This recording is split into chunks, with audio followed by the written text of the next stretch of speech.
அன்பியும் YouTube இல்லந்தோறும் இறைசாட்சி உள்ளந்தோறும் மகிழ்ச்சி. திருஅவையின் கொடை மறைந்த திருத்தந்தை பிரான்சிஸ் அவர்கள் தன் வாழ்வாலும் ஏழைகள் மீதான அன்பாலும் பலவற்றை விட்டுச் சென்றுள்ளார். திருத்தந்தை பிரான்சிஸ் அவர்களின் 1ஆம் ஆண்டு நினைவு தினமான இன்று அவரை நான் நினைவுகூர விரும்புகிறேன் என்றும், அவர் தனது வாழ்வு, சான்று, வார்த்தைகள் மற்றும் செயல்கள் வழியாக திருஅவைக்கு அளப்பரிய பங்களிப்பை வழங்கியுள்ளார் என்றும் திருத்தந்தை 14ஆம் லியோ அவர்கள் கூறியுள்ளார்.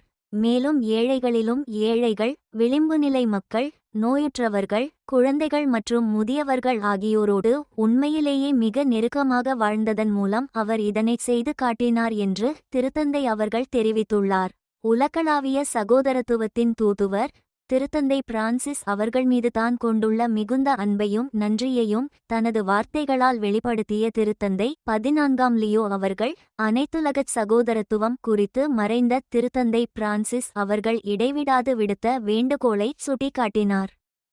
திருத்தந்தை பிரான்சிஸ் அவர்கள் அனைவரிடமும் உண்மையான மாண்பை வளர்த்தெடுக்க உண்மையிலேயே முயன்றார் என்றும், நாம் அனைவரும் சகோதர சகோதரிகளாக வாழும் அந்த சகோதரத்துவ உணர்வை ஊக்குவிக்கவும், நற்செய்தியில் நாம் காணும் போதனைகளை எவ்வாறு வாழ்வாக்குவது என்று தேடவும் அவர் வழிகாட்டினார் என்றும் திருத்தந்தை கூறினார். இரக்கத்தின் செய்தி திருத்தந்தை பிரான்சிஸ் அவர்கள் உலகுக்கு வழங்கிய இரக்கத்தின் நற்செய்தியை நினைவு கூர்ந்த திருத்தந்தை 14ஆம் லியோ அவர்கள் 2013 மார்ச் 13 இல் அவர் திருத்தந்தையாக பொறுப்பேற்ற பின் வந்த முதல் ஞாயிற்றுக்கிழமை ஆற்றிய மூவேளை செப உரையிலேயே இக்கருத்தை ஆழமாக பதிவு செய்தார் என்பதை குறிப்பிட்டார்.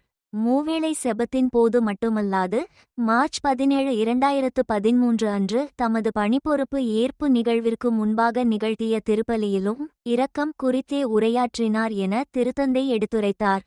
உரோமில் உள்ள புனித அன்னாள் ஆலயத்தில் திருத்தந்தை பிரான்சிஸ் அவர்கள் அன்று வழங்கிய மறையுரையை சுட்டிக்காட்டிய திருத்தந்தை விபச்சாரத்தில் பிடிபட்ட பெண் குறித்த விவிலிய பகுதியை மையமாக வைத்து இறைவனின் அளப்பரிய இரக்கம், மன்னிப்பு மற்றும் அவரது தாராளமான அன்பு ஆகியவற்றின் அடித்தளத்திலிருந்து திருத்தந்தை பிரான்சிஸ் அவர்கள் அன்று உரையாற்றினார் என்று பெருமிதத்துடன் கூறினார்.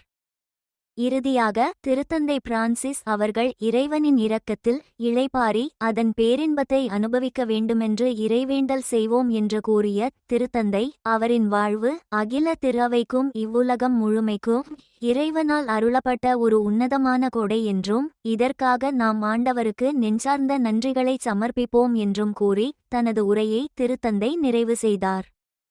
இந்த அன்பியம் யூடியூப் சேனலை நீங்கள் ஷேர் பண்ணுங்க, சப்ஸ்கிரைப் பண்ணுங்க, லைக் பண்ணுங்க. Wish you all the best.